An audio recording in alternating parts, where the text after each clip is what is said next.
देश में 6 चरण का मतदान हो चुका है और 7वें और अंतिम फेज का मतदान 1 जून को होगा, जिसके लिए समाजवादी पार्टी और बीजेपी, कांग्रेस और बसपा ने अपनी पूरी ताकत लगा दी है।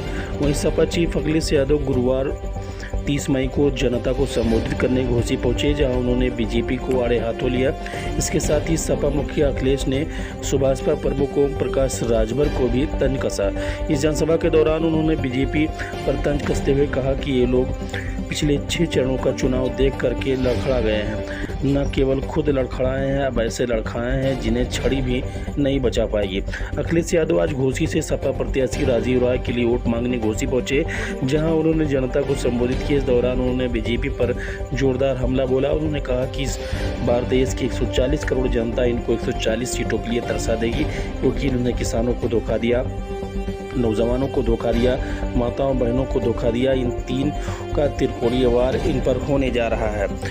इस दौरान अखिलेश यादव ने घोसी की जनसभा के बाद मीडिया की बात करते हुए कहा, घोसी की जनता अपने भविष्य के लिए और अपनी ज़िंदगी में खुशहाली लाने के लिए उनको पता है कि लोकतंत्र में एक वोट उनके जीवन में बदलाव लाने का काम करेगा। उन्होंने कहा कि इसलिए कोई डरे और घबरा, धमकाए, गाली गलौज करे तो रोकने वाले नहीं हैं। बीजेपी ने पहले भी इस तरह के कई प्रयास किया है, लेकिन इस बार जनता का चुनाव बन गया है। हम सबको जनता ने पीछे छोड़ दिया है।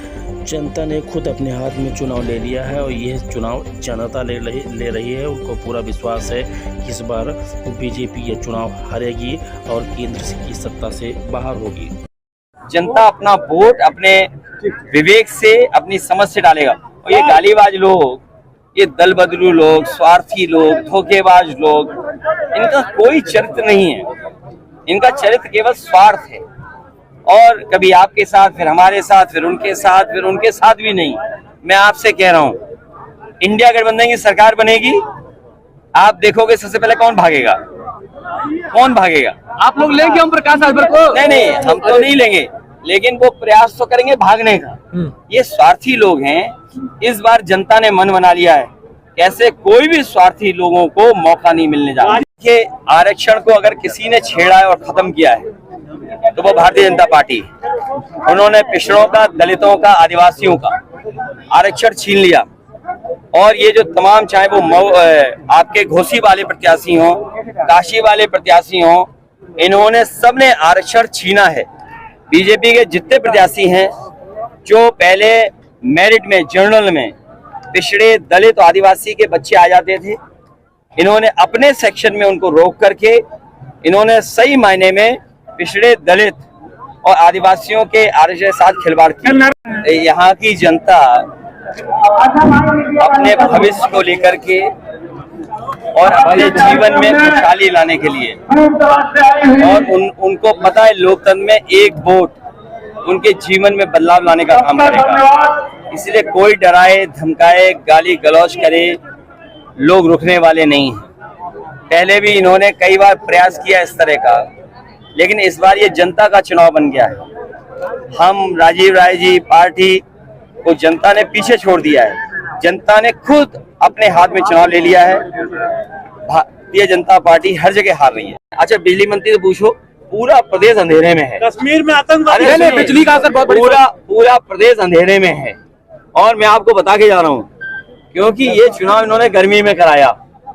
गर्मी में प्रेस को परेशान किया, हमें किया, जनता को किया।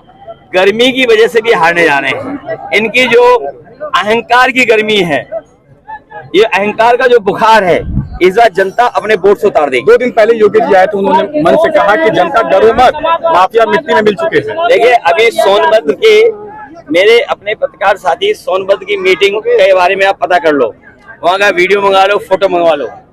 सब माफिया उत्तर प्रदेश के उनके मंच पे थे। और सुनने में तो आ रहा है कि सब माफियाओं को बनारस, काशी लोकसभा में जिम्मेदारी दी गई है कि जाइए वोट बटोरिए, कुछ बांटिए, फिर वोट बटोरिए। आपको सब पता है। मैं फिर कहता हूं कि सरकार को एक लंबी सूची जारी करनी चाहिए माफियाओं की। रहने के लिए हमारे YouTube चैनल को सब्सक्राइब करें और बेल आइकन को दबाएं।